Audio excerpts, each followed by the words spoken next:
Magandang araw po sa inyo. Welcome po sa isa na namang episode ng online series Ninang Pamantasan, kung saan ang pagkatuto ay walang hangganan. Ito ang PNU Talks. Ako nga pala si Lieutenant Colonel Emmanuel J. Hermosilla at ako ang inyong Learning from Home buddy sa episode na ito. Ngayong araw ay pag-uusapan po natin ang career path ng mga opisyal ng Philippine Army. I-comment ang inyong mga katanungan at kuro-kuro tungkol sa ating episode ngayong araw. Huwag kalimutan i-like at i-share ang episode natin. Bago po ako magpatuloy, ako po ang commanding officer ng 4th Field Artillery Battalion ng Army Artillery Regiment. At ako po ay graduate ng Bachelor in Secondary Education, Major in Mathematics, batch of 1996 at Philippine Normal University, Mindanao. So today, our topic will be about career opportunities for officers in the Philippine Army. I selected this topic purposely to open the minds of our young PNU graduates. Remember, our alma mater, the National Center for Teacher Education, has prepared us in facing whatever challenges that come our way. We are teachers. We are agents of change. But if we want to make this country a better place, like turning conflict-affected communities into peaceful ones, then it's no wonder why teachers sometimes become soldiers. So for those of you who may ask, can I also serve in the military? Well, you may sit back, relax, and listen carefully as I answer the questions. What career opportunity awaits you the moment you decided to join the Philippine Army? Why understanding your future career in the military organization is important, and how to be successful in your chosen field of specialization. But before answering directly the question, let me first describe our military organization. The Philippine Army, or the Land Forces, is one of the three major services of the Armed Forces of the Philippines, together with the Philippine Air Force that secures our blue skies, the Philippine Navy that patrols our atolls and seas. The Philippine Army directly serves its people by securing the land. Its mission is to organize, train, equip, deploy, and sustain ground forces in the conduct of support to operations to win the peace in order to help the Filipino nation create an environment conducive for sustainable development and just and lasting peace. To do this, it maintains a number of combat units that usually do the fight, combat support units that serve as capability enablers, and service support units that sustains the fight. As mandated in the National Defense Act, its regular units should consist of the infantry, the cavalry, the field artillery, the Corps of Engineers, the Signal Corps, the Adjutant General Service, the Finance Service, the Quartermaster Service, the Ordnance Service, and the Military Intelligence. Now, to answer the question, what career opportunity awaits you the moment you decided to join the Philippine Army? Well, based on my personal experience as a graduate of Bachelor in Secondary Education, Major in Mathematics, I happily joined the King of Battle. Sumama po ako sa mga hari ng larangan and have the field artillery as my Armed Forces of the Philippines Officers Occupational Specialty or AFOS. Now, why field artillery? As a mathematics major, it would be an advantage on my part if I will be joining the king of battle. Big guns usually deliver their devastating effects using the range deflection protractors, graphic training aids, maps, and plotting tables guided by the nature's trigonometric principles. So what these AFOS really do? Well, let me just describe how these specialties perform the respective functions according to their peculiarities. Now, for infantry, historically, the infantry are the foot soldiers that comprises the main land combat force. Cavalry, these are the soldiers who fight in armored vehicles. Field artillery, of course, as the king of battle, we neutralizes the enemy by cannon, rocket, and missile fires. Corps of Engineers, their job is to provide mobility by constructing roads and bridges, counter mobility or minefields, and survivability or the hardened battle positions. Signal Corps, when you see communication systems, computers, or information systems, then you are with the Signal Corps. Adjutant General Service oversees the personnel actions, records, decorations, awards, publications, and career guidance. Finance Service, from the word alone, their job is to process the units or soldiers' financial needs. The Quartermaster Service stores, distributes supplies, and provisions. While the military intelligence is in charge for information collection, the Ordnance Service provides the vehicles, weapons, and ammunition.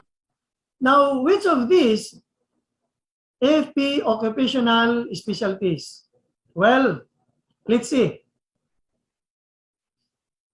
As a young teacher and as an artilleryman, I was given the chance to train in the United States, particularly in the U.S. Army Field Artillery School in Oklahoma, USA. After finishing my captain's career course there, I became a military instructor in the Philippine Army's premier training institution. Since then, the Philippine Army widened my perspective not only as a teacher or as a military instructor, but also as an officer, having to become a future commander. The training institution brought me to Thailand in a personal exchange program for me to see how the Thai artillery units fight wars. Also, as our ASEAN neighbor invited us to see how they became a first world country, I also got the chance to visit Malaysia, particularly in their decade-old National Defense University. And with the State of Israel as one of our leading defense partners, I got the chance to worship in Jerusalem, splashed in the Dead Sea, and take a rare photo with a camel. So again, let me ask you, which of these AFOSes or occupational specialties? Of course, as a licensed mathematics teacher, from your perspective, I hope I had the best. Now, why understanding your future career in the organization is important? Of course, knowing your career direction, your strength, your weaknesses, your skills and knowledge will guide you in achieving your future goals. After all, the thing that pushes you is the fact that you know what is in store for you. Now, in order to manage its greatest resource, the Army personnel, the Philippine Army established the Army Personnel Management Center to address the complexities of career management, especially in its strategic objective of retaining the best and the brightest. It adopted the Strategic Human Resource Management Framework. By looking at the illustration, it focuses on the recruit, select, then train, place, and promote processes with continuous monitoring and evaluation, emphasizing meritocracy as its basis for career progression or promotion. With a competency-based trainings and a ladderized program for its professional military education, career officers attain the desired rank after serving in the corresponding number of years. Indeed, career officers are highly trained, which no one will ever wonder why a number of our retired general officers often make good as civilian leaders or cabinet secretaries. As illustrated in the officer's career development path, an officer with a certain rank has to undergo the desired education and training before he will be assigned with a specific command or staff position. After 3 years as a second lieutenant, he or she will be promoted to first lieutenant. Again, he or she will undergo a certain training, such as an advanced career course, for him or her to be qualified to become a company commander. After 4 years, he will be promoted to captain. This cycle will go on until the officer will be separated or from the service, or optionally or compulsorily retired, more or less after 36 years of service. The next illustration shows that yours truly is already 25 years in the service. Right now, I am about to finish my battalion command duty for 2 years. Hence, I am qualified already to be promoted to full colonel, hopefully on my 26th year in the service. Of course, it's really a long way to go if I will stay for the next 11 years and continue hoping for the best. Now, how to be successful in your chosen career? The first step is that what you should do is to make a decision now. You have to decide now. And how to do that? Well, you can ask Google and ask Colonel John Boyd. Choosing a career starts with a bold decision. And that decision should also be deliberate. However, if you have already decided to join the military organization, then you have to act now. Now the question is, how? Well, going back to the Army's Strategic Human Resource Management Framework, you have to go through the process of selection or recruitment, after which you will be trained, and then you will be assigned in its line units, and then after so many years, you will be promoted. But as an initial step, try to visit the Army Recruitment Office or its website for you to start the process. After completing the selection, you will be trained in the Officer Candidate School. And of course, your journey begins. By the way, I am only showing you the Philippine Army way. You can also join the organization through the Philippine Military Academy. And if you are the ones who chose to be, then I will be sharing you these 21 steps or 21 secrets as you travel towards success. Which of course, number one, respect others. Look at capability, not the rank, especially when you are already in the organization. And when you become a leader or an officer, counsel in private, but praise in public. Also acknowledge people behind the scenes. Give a clear vision. Trust your subordinates. Also, be honest with your superiors. As you go along with your team, build them slowly. Yet, keep calm and carry on. Let incompetent people go. Of course, we don't have a choice. Continue to share information. No one is too busy for correspondence. Always increase your network size. Help connect people who can help each other. Mentor and coach. Of course, as a military officer, you are 24/7, so you are never off the clock.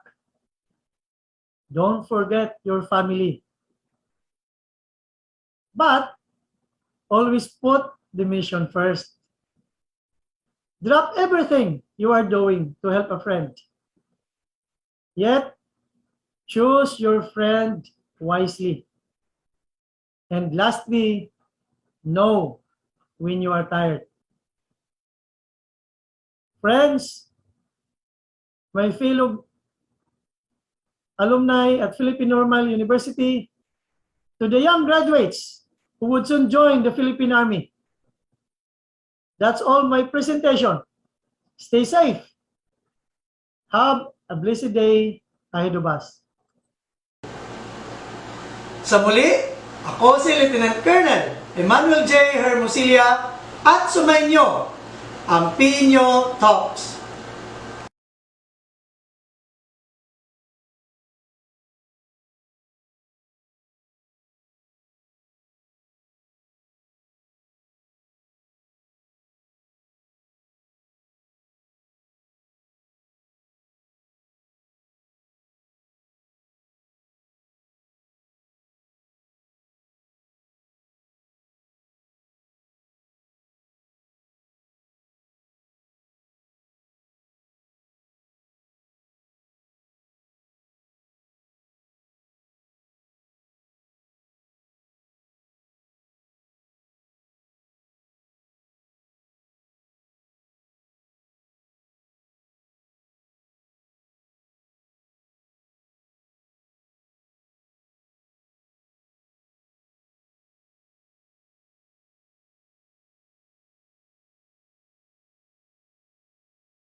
ito ang